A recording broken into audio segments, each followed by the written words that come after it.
инак мавзӯи имрӯзи мо клавиатура ва гурӯҳҳои клавишҳо, яъне тугмаҳо. инак клавиатура ин таҷҳизоте мебошад, ки дар назди экран ҷой мегирад ва барои даровардани маълумот ба компютер истифода мешавад. намудҳои клавиатура хеле бисёр аст. чун мебинед ҳам пластикӣ, ҳам ҳаст намуди резинӣ, ҳам ноқилдор, беноқил ва новобаста ба намуди ҳар хела гурӯҳбандӣ гӯем тахмин як намуд мешавад ва биёед бо клавиатура аниқтараш клавишҳо наздиктар шинос мешавем. инак рафтем. гурӯҳи аввал ин алфавитна цифраво, яъне он тугмаҳое ки барои даровардани рақам ва ҳарф ба мо лозиманд. чун калима набор карда шудед, истифода мекунед аз клавиши пробел. барои мисол, инак барои мисол агар мо ягон калима набор кунем, баъди оне ки навишта шудем, ҳатман бояд аз пробел истифода кунем.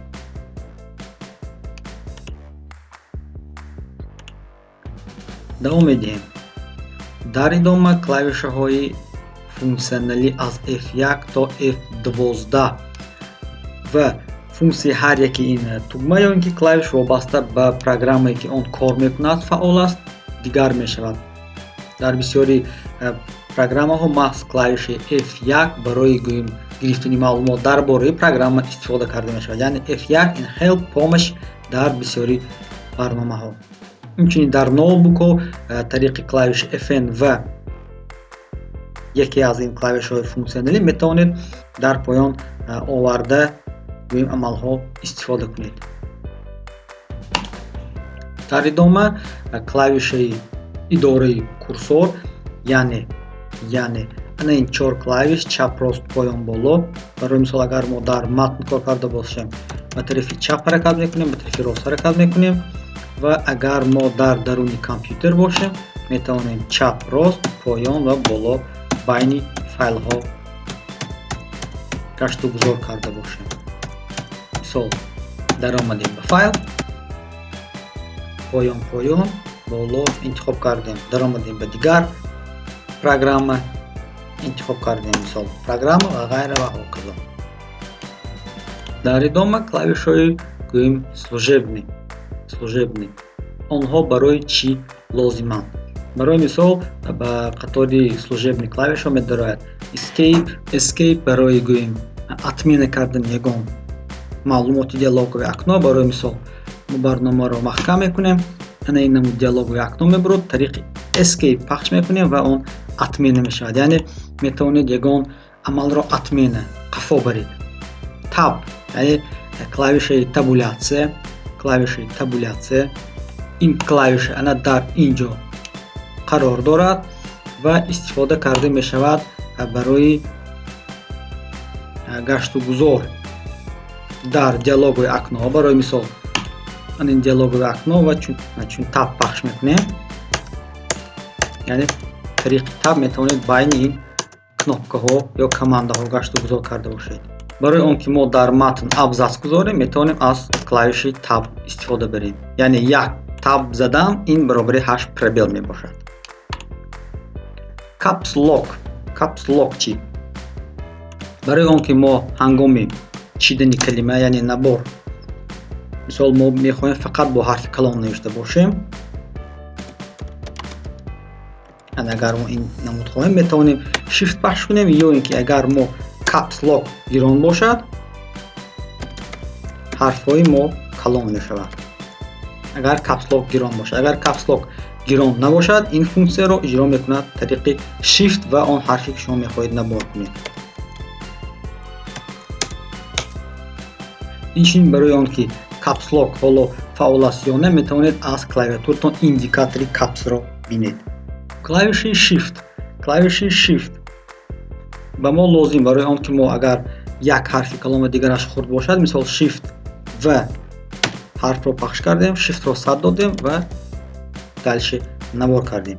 инчунин ҳангоми استفاده سچتانی کلاویش یعنی طریق شیفت میتونید با دیگر کلاویش‌ها استفاده کرده فونکسیونالی کلاویاتور رو دیگر کنید. برای مثال اگر ما خواهیم که حرف یا کلاویاتور رو حرف آن رو روسی یا انگلیسی کنیم میتونیم از شیفت آلت استفاده کنیم. شیفت آلت و کلاویاتور تاجیکی، روسی، انگلیسی به دیگر زبان گشتنش ممکن. کلاویش کنترل و آلت اینها نیست چون کلاویش شیفت طریق دیگر کلاویش ها یعنی سچتانی کلاویش میتونند دیگر فونکسیون رو اجرا کنند. برای مثال وقتی ما کنترل با اس انگلیسی پخش میکنیم ما میدرویم به اکنای سخرانینی فایل ها یعنی کنترل اس این سخرانینی فایل. کلاویش انتر در کدام حالت استفاده کرده میشد؟ برای مثال شما متن چیدیم نوار کردیم میخوایم به ابزاط نو بگذاریم از کلاویاتور به پایان پخش کردن کار نمیکند و ما این دم میتونیم انتر پخش کنیم و به قطار نو بگذاریم. یا اینکه ما چون طریق کورسور پایین بالا میتونیم پاپکا انتخاب کنیم و با انتر به این پاپکا درویم. یعنی کلاویش انتر گوییم اجرا کردن همان عمل را نشان میدهد. به روسی چون میگویند утверждение. ادامه میدیم کلاویش رقم ها یا اینکه گوییم صفرهای پنل که برای درآوردن اساساً رقم استفاده می شود. رقم و عمل های با آن یعنی جمع و ترک، ضرب و تقسیم کردن. اینشین برای آن که این قسمی کلاویاتور کار کند از نملاک استفاده کنید. نملاک کناپکا یعنی ما حاضر گفتیم درباره انا در قسمی انا این کلاویاتور ما حالا سخن کردیم. خوب با بعضی از فونکسیون های کلاویش F1 میتونید انا اینجا شناخته شوید.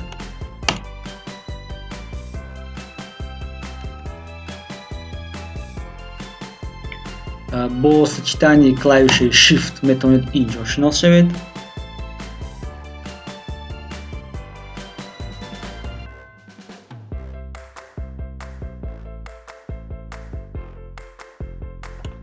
برای مثال اگر ما با کلاویش خود اهمیت اعتبار دهیم این گوییم کلاویش حرفداری ما یا رقمداری ما کلاویش رقمداری ما میتواند یک چند значок داشته باشد. برای مثال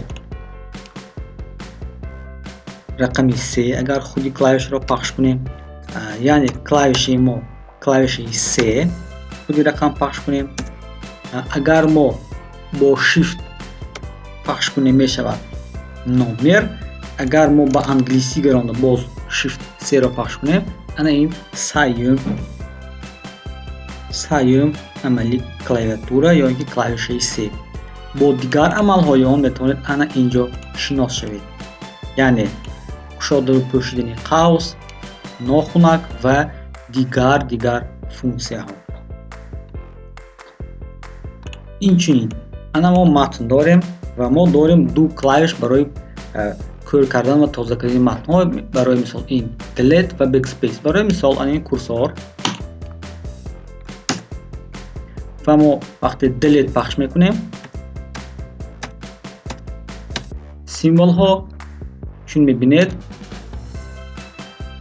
به طرف عقب کار کرده میشن و delete کرده میشن و اگر ما خواهیم که آن را به پیش کار کنیم استفاده میبریم از backspace نیز برای کار کردن سیمبل ها و ما لازم است. اینچنین اگر ما از کامپیوتر خواهیم که یگان پاپکا یا فایل را کار کردنی باشیم میتونیم از کلاویش یعنی انتخاب کنیم اون را و کلاویش delete استفاده بریم برای کار کردن این الیمنت.